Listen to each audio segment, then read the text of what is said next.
नमस्कार दोस्तों, stock market studies में फिर से एक बार आपको बहुत-बहुत स्वागत है। तो आप सब लोग कैसे हैं? प्लीज़ मुझे कमेंट करके बताना। तो आज मैं फिर से आपके सामने कुछ कंपनीज़ का अपडेट और टेक्निकली चार्ट पैटर्न्स लेके आया हूँ। तो इस वीडियो को पूरा लास्ट तक देखिएगा और अभी तक अपने चैनल को सब्सक्राइब नहीं किया तो ज़रूर आप सब्सक्राइब कर लीजिएगा, क्योंकि सारे अपडेट्स कंपनी के कुछ अगर न्यूज़ भी आए तो मैं आपको इसी चैनल के माध्यम से शेयर भी करता हूँ। तो चलो फटाफट देख लेते हैं आज के जितने सारे कंपनीज़ हैं, उनके ऊपर क्या राय है। सबसे पहले मैं डिस्कशन करूंगा कैम्प्स के बारे में। कैम्प्स मतलब computer age management services limited. तो कैम्प्स एक्चुअली कंपनी करते क्या है, सबसे पहले बता दूं। देखिए, कैम्प का एक्चुअली काम है म्यूचुअल फंड जो है उसको ट्रांसफर करना। तो एक्चुअली कंपनी एक म्यूचुअल फंड ट्रांसफर एजेंसी है। मान के चलिए आपने म्यूचुअल फंड किया और आपका जो जब म्यूचुअल फंड आप करेंगे और मान के चलिए कोई ना कोई म्यूचुअल फंड आपको बाय करना पड़ेगा और कभी ना कभी आप उसको सेल करेंगे। तो ये जो ट्रांजेक्शन्स है, इस ट्रांजेक्शन्स को मेंटेन करना इस कैम्प्स का काम है। तो कैम्प्स एक ऐसा कंपनी है जिसका टोटली जो रेवेन्यूज है, सबसे ज्यादा रेवेन्यूज कंपनी का एक्चुअली देखा जाए तो म्यूचुअल फंड ट्रांसफर एजेंसी के माध्यम से ही आते हैं।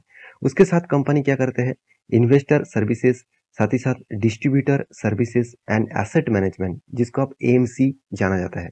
तो सारे जो इसका काम है, वो काम कंपनी के ऊपर एक बड़ा धमाका करने के लिए तैयार कर सकते हैं। आप कहेंगे सर ऐसे बात क्यों बता रहे हैं आप?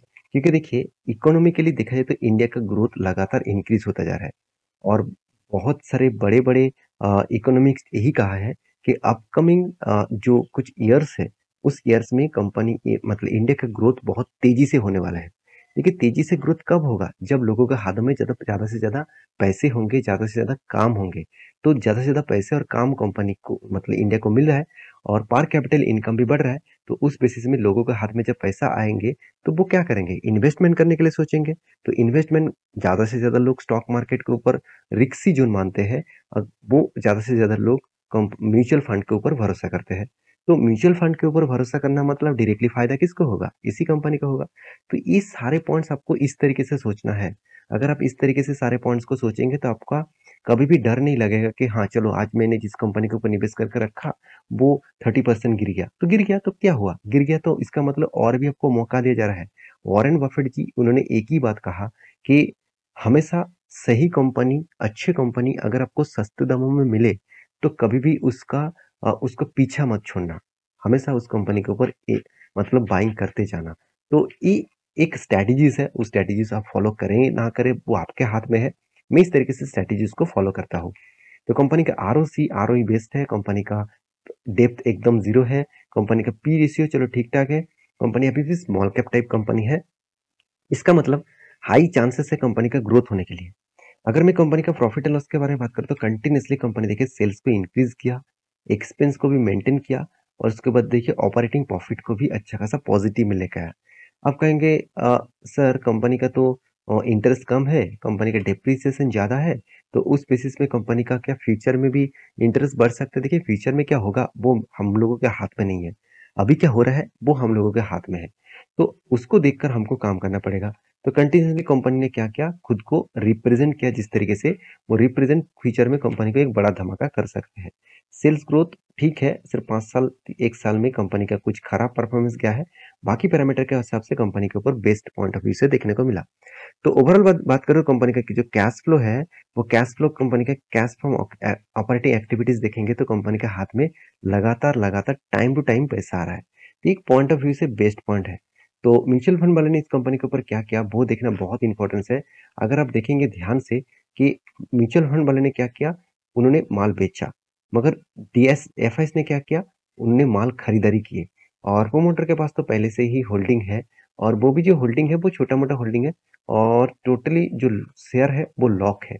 इसका मतलब लॉक शेयर होने का मतलब है आप उस शेयर को बेच नहीं पाएंगे जब तक लॉक रहेगा। मतलब जब तक लॉक लॉक रहेगा तब तक आप बेच नहीं पाएंगे। तो यहाँ पे जो कैम्स का जो चार्ट पैटर्न है, तो मैं आपको चार्ट पैटर्न कुछ इस तरीके से मेंशन, अब ध्यान दीजिएगा चार्ट पैटर्न को। तो यहाँ पे कुछ लेवल्स क्रिएट किया गया था। तो जो लेवल्स है मैं आपको ये भी बताया कि यहाँ पे जो लेवल्स क्रिएट किया गया है 20% का, तो उस लेवल तक जब आएगा तब एक बड़ा धमाका तो जरूर दिखेगा। उसके साथ साथ आपको ये भी देखना है कि कंपनी का जो जर्नी अभी चल रहा है, जो जर्नी चल रहा है, वो जर्नी इसीलिए हो रहा है क्योंकि कंपनी की यहाँ पे बहुत एक बार नहीं, दो तीन चार 5, 6, 7, 8 बार। इस लेवल को वो बार-बार रीटेस्ट कर रहा है। इसका मतलब वो लेवल को वो तोड़ने का कोशिश कर रहे हैं मगर बायर उसको ऊपर लेके जा रहा है। मगर अभी जो इसका रेंज क्रिएट हुआ अगर आप ध्यान से देखेंगे इस रेंज को, वो जो रेंज क्रिएट हुआ, वो रेंज कुछ इस तरीके से बना। अगर ध्यान दीजिएगा तो रेंज कुछ कंपनी को ऊपर जाने के लिए यहाँ पे बहुत ज़्यादा एफर्ट देना पड़ेगा। तो मेरे हिसाब से जो करेक्शन रेंज है, मुझे और भी करेक्शन दिखेगा और जो लेवल्स है, वो 1769 तक आने का चांसेस है। तो इसके लिए आपको इंतज़ार करना पड़ेगा, कोई भी मौका मिले तब हम लोग इस कंपनी के ऊपर कोई भी ट्रेड बनाएगा। तो नेक्स्ट जो कंपनी है, जिसके बारे में बात करूँ उसका नाम है उनो मिंडा।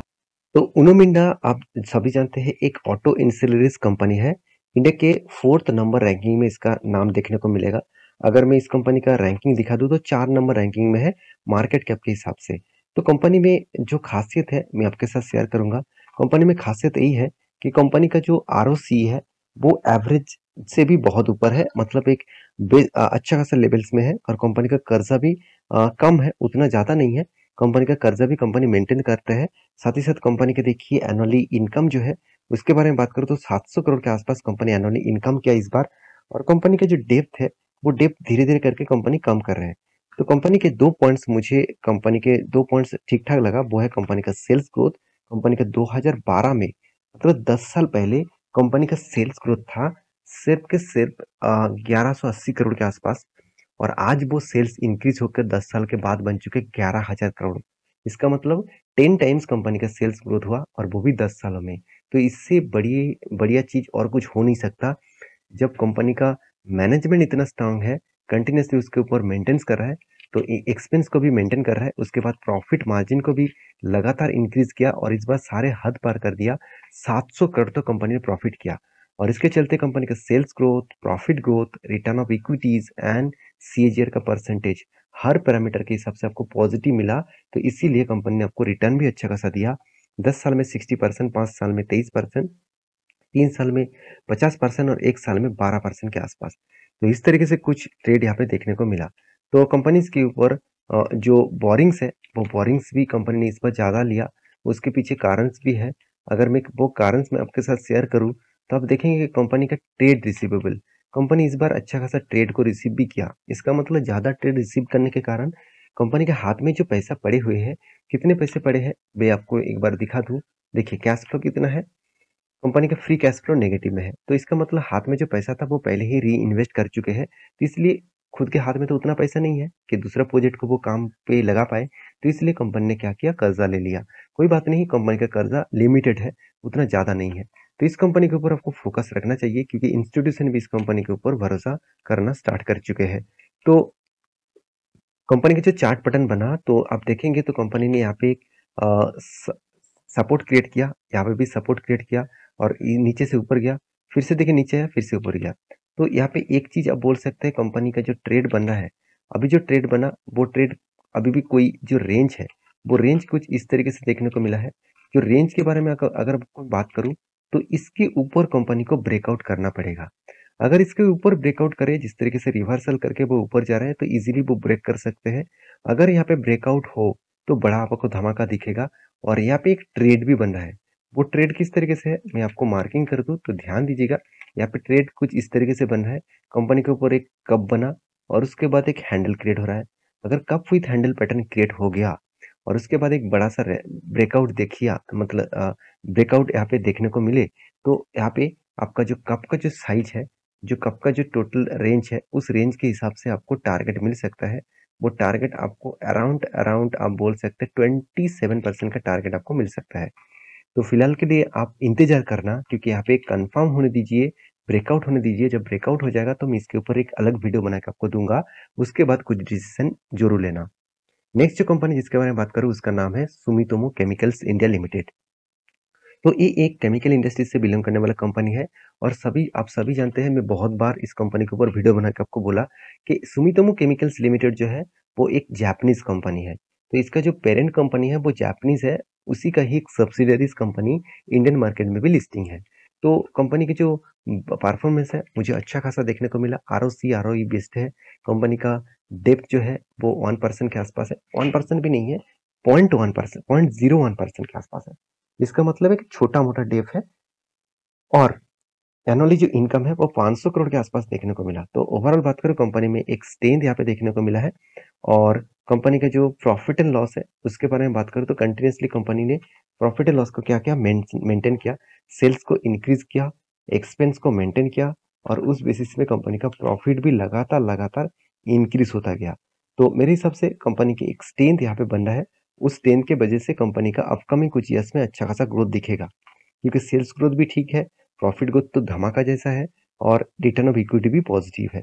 तो इसीलिए कंपनी के ऊपर इन्वेस्टर भी देखिए धीरे-धीरे करके खुद का स्टेक बढ़ाना स्टार्ट किया। जैसे एफआईएस के पास कुछ भी होल्डिंग नहीं था, आज 2.5% के आसपास होल्डिंग है। डीएस के पास 5.5% होल्डिंग था, आज भी 5.5% है। पब्लिक के पास 18.5% था, आज 16.5% के आसपास है और प्रोमोटर के पास 75% का होल्डिंग है। इसका मतलब हर कोई इंस्टीट्यूशन चाहते हैं इस कंपनी के ऊपर रहने के लिए।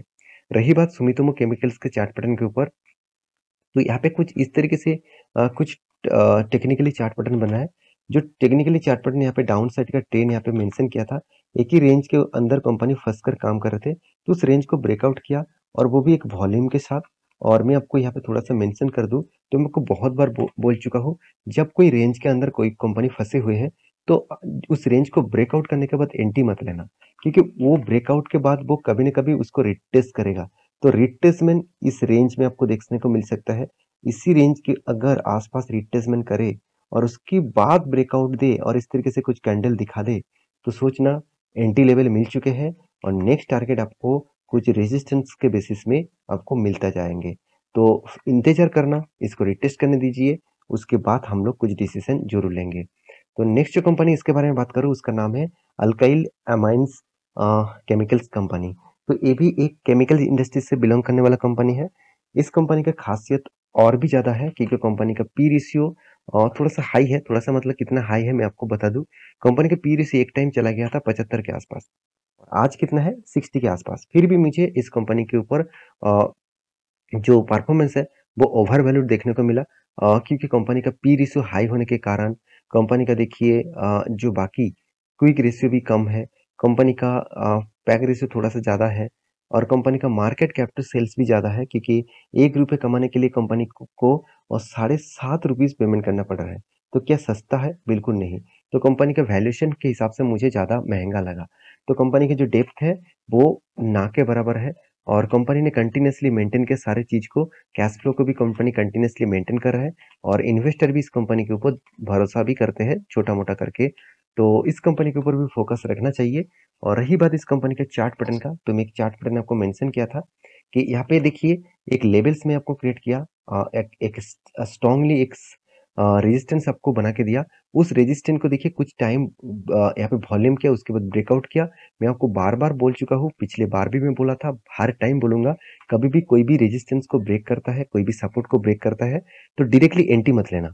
ये होता क्या है, इस लेवल को ब्रेकआउट करने के बाद बहुत स्ट्रांगली ऊपर जाता है और जितने सारे ऑपरेटर यहाँ पे माल खरीदना चाहते थे, उसको तो माल नहीं मिला।